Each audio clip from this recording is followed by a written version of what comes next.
Alright guys, welcome to Vlogmas Day 8 Monday. Okay, so basically we skipped 2 Vlogmases for the actual days that were supposed to be for crafts and ideas were put on Sunday. And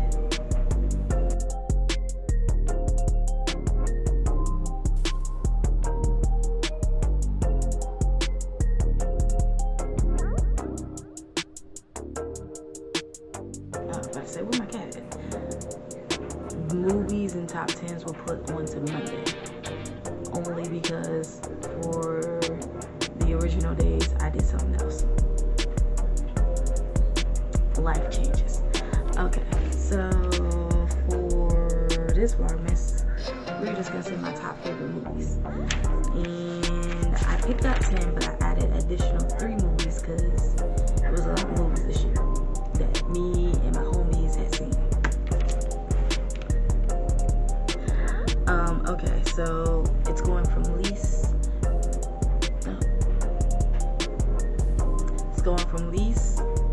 to favorites. So the first one we got at the least point is Him. Now don't get it twisted, I love me some Marlon Wayans, but Him was a little confusing, but it gives you a background check on what in real life that what we praise these football players and put them in this position for. When you think about it, Him is like literally telling us how we put these ballers, pro football players on a pedestal, and they had to amount to the original OGs that were there before but now officially are retired, and they had to match that level or the fans will, command thee.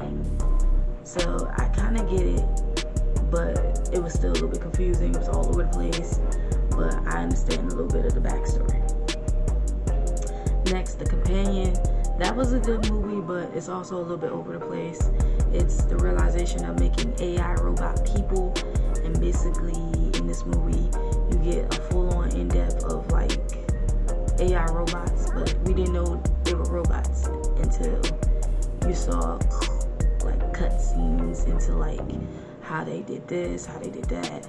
Basically the robot gets a dream simulation of how they met, and then moving forward they wind up thinking they're real when they're not, and it was all over the place. Basically, long story cut short, the robot discovered its intelligence, what it can do and all that, and winds up going on a killing spree as intended, because as we know in this day and age, robots as they get more crafty and intelligent, we don't know what possibilities could come from it. They might say we get robots, they will end us all. I'm still, on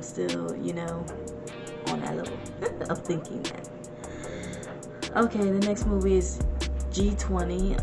Basically in this movie, or G2.0, basically we get Viola Davis playing a female president. Wonder what's that drawing for? What's that drawing to? She is a female president of Africa, I think. Not really sure, but it's African based, it's giving. And basically she is trying to figure out like basically how to manage and run the world, yada yada yada, while also managing family and life. And basically, she has an adolescent daughter who gets caught up in like drugs and alcohol and all that type of stuff. So the daughter's like grounded, and then moving forward towards the movie, she get, in most movies that involve a president that people don't like, they wind up going after them, trying to kill them, or basically make them overdo what their priorities are as the president. Long story cut short, the president, Viola Davis as the president, basically winds up, killing all the terrorist actions and wind up taking control over the banquet, because they wind up going to a banquet in Africa. And not in Africa, I'm sorry, she's not an African president, she's the president of the United States. And she has been invited to a banquet in Africa, I should say. And basically in the banquet, she winds up, taking control of everything and getting her life back in order. Also, Anthony Anderson plays the husband. Just like to throw that there. It was a really good action-packed movie. Medea's Destination Wedding, I'm gonna say it was good, but it wasn't all that good. We get Tyler Perry planning his daughter's wedding out, Tiffany, who is basically rushing into marriage by her mother.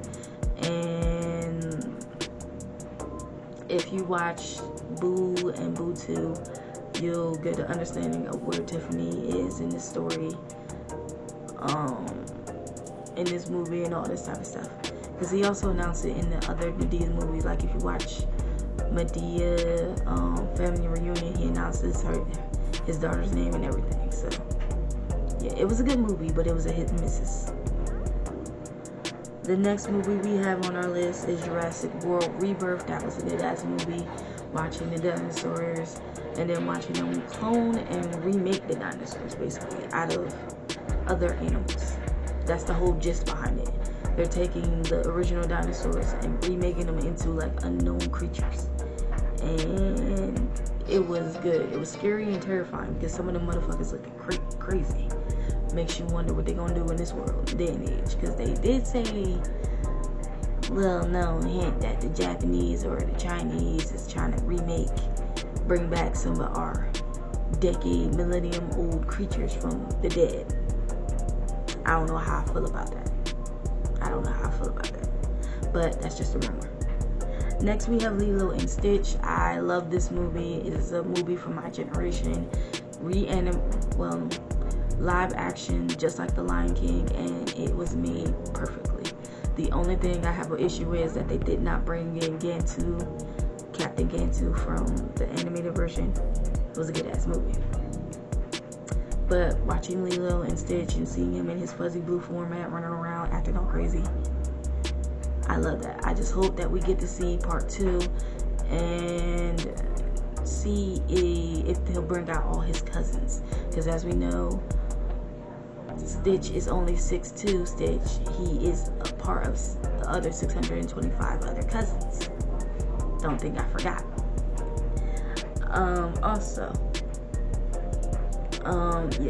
Also number 4, we're Novocaine. Novocaine was that movie. That nigga couldn't feel shit, but it was funny as hell. He got shot with a bow and arrow. That ball with the spikes at the end, spike ball. Bitch couldn't feel anything. But it was funny, and he was going on through all this mayhem and madness for a girl. That's how you know true love is worth it. When a nigga almost killed himself to get to you. Until Dawn, number 3, was a good ass movie. It was creepy because the thing is, every time they died, they came back. I guess they had to survive until dawn. But each time they died, they wrote their name in a book. And every time they didn't make it, they would wind up dying and coming back. Dying and coming back. But every time they died, it was a different reason. Either they drank the water, they would die. Ate something, they would die. Go outside, they would die. Because it was new ways of them dying.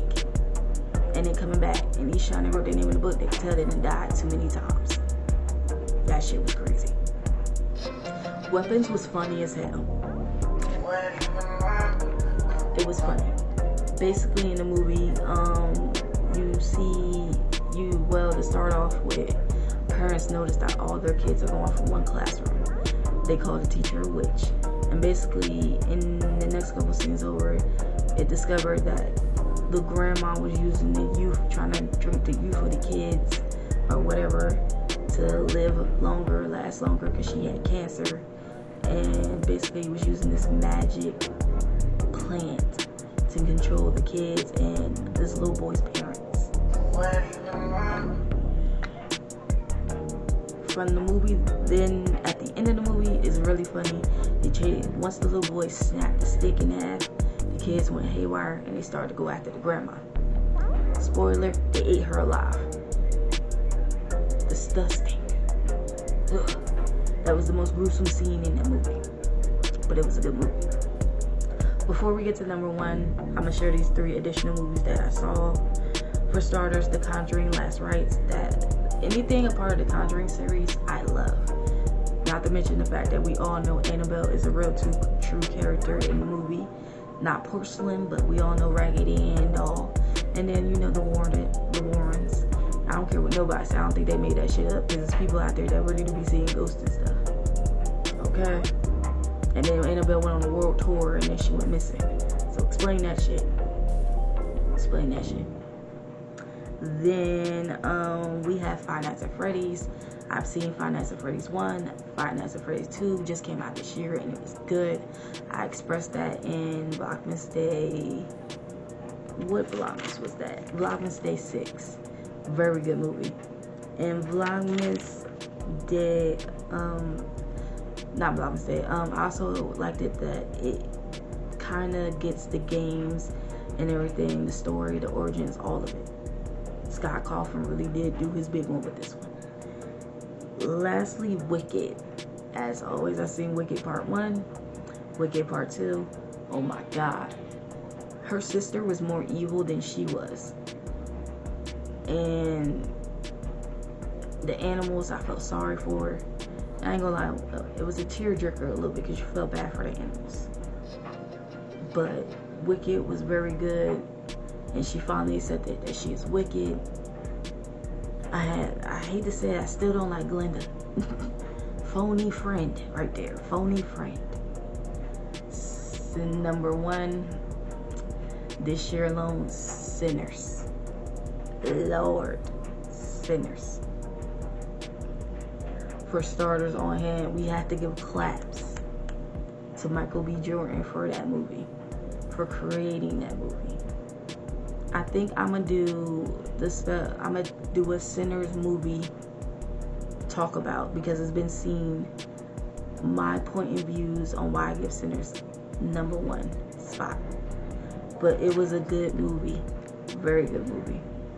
I love the fact that first and foremost, the main squeeze of the movie, who was Annie, was not skinny, small, or made to look like any other woman of today's time, but made to look like the woman of yesterday's time, when men actually cared about real thick women.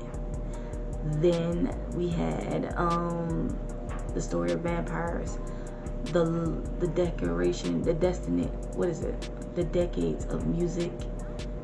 I love that part, because the montage of when all the ancestors came and started making music together as Preacher Boy was singing.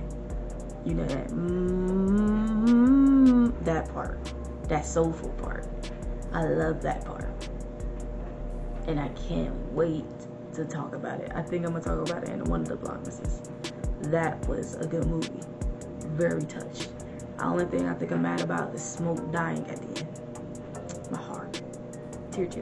But they're also making a part 2, a prequel. I can't wait. Alright guys, so that was all my top favorite 10 movies of this year. Let me know what y'all favorite movies of this year was. Comment down below, and I'll see you guys on Vlogmas Day 10. Deuces.